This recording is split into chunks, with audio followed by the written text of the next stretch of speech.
SLST 2025 যে তিনটে মামলা গতকাল মহামান্য কলকাতা হাইকোর্টে হিয়ারিং এর জন্য লিস্টেড ছিল এবং যথারীতি হিয়ারিং হয়েছে, তো সেখানে গতকাল কি আপডেট আসছে এবং সেই আপডেটের প্রেক্ষিতে কি নিয়োগ প্রক্রিয়ায় কোনো প্রভাব পড়তে পারে, তো আসছি আজকে সে নিয়ে বিস্তারিত আলোচনায়। তো welcome to my channel e learning with Arnab sir. চ্যানেলটিকে প্রত্যেকে সাবস্ক্রাইব করে রাখো এরকম লেটেস্ট আপডেট সবার আগে পাওয়ার জন্য।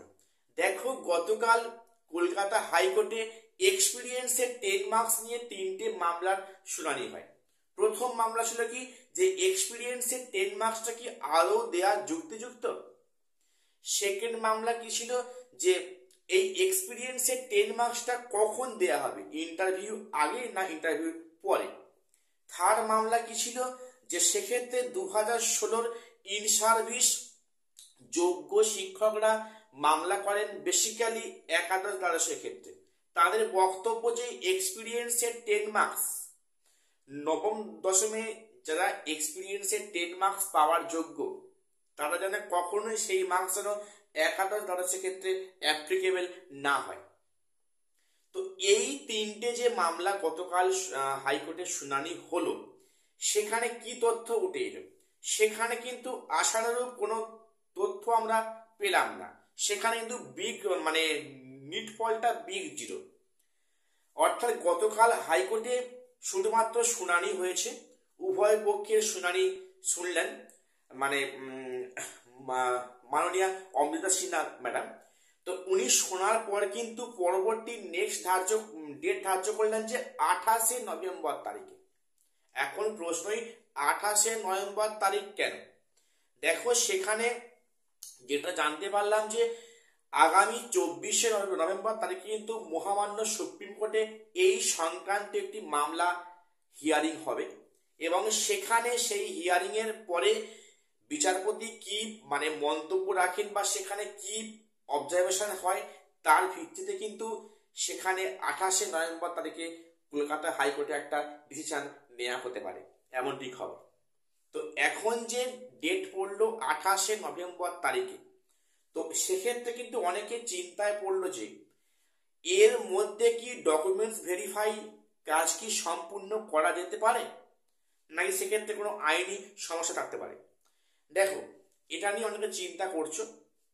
প্রথম বলে রাখি, যেহেতু এ সম্বন্ধে সুপ্রিম কোর্টে অলরেডি মামলা দায়ের হয়েছে, সেখানে হিয়ারিং হচ্ছে এবং যেহেতু গোটা প্রক্রিয়াটা কিন্তু সুপ্রিম কোর্টের অবজারভেশনের মধ্যে আছে, তো সেক্ষেত্রে কিন্তু কলকাতা হাইকোর্ট হয়তো সে অর্থে বেশি মাথা ঘামাবে না।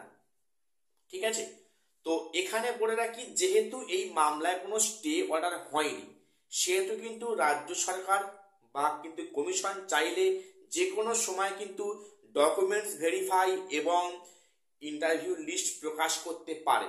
সেক্ষেত্রে কোনো আইনি সমস্যা হয়তো হবে না। কিন্তু আমার যেটা মনে হচ্ছে, এই যে পরিস্থিতির সৃষ্টি হলো, এর মধ্যে মনে হয় না কমিশন নতুন করে লিস্ট প্রকাশ করবে ডকুমেন্টস ভেরিফাই প্লাস ইন্টারভিউর জন্য। অন্তত এটুকু আমার মনে হচ্ছে না, কারণ কিন্তু কমিশন সুযোগ খুঁজতেছে মামলার পর মামলা হোক, এই প্রক্রিয়াটা আরো লেন্দি হোক। সেক্ষেত্রে কিন্তু এমনটাই চাইছে রাজ্য সরকার এবং এসএসসি কমিশন। তো যেহেতু এটা 28শে নভেম্বর তারিখে পরবর্তী দিন ধার্য করা হয়েছে, আমাদের লক্ষ্য থাকবে সেদিকে। প্লাস তার আগে 24শে নভেম্বর তারিখে সুপ্রিম কোর্ট থেকে কি অবজারভেশন আসে আমরা সেটাও ফলো রাখবো। তো এবারে ডকুমেন্টস ভেরিফাইয়ের জন্য লিস্ট প্রকাশ করাটা কিন্তু সম্পূর্ণ এসএসসি হাতে ডিপেন্ড করলো।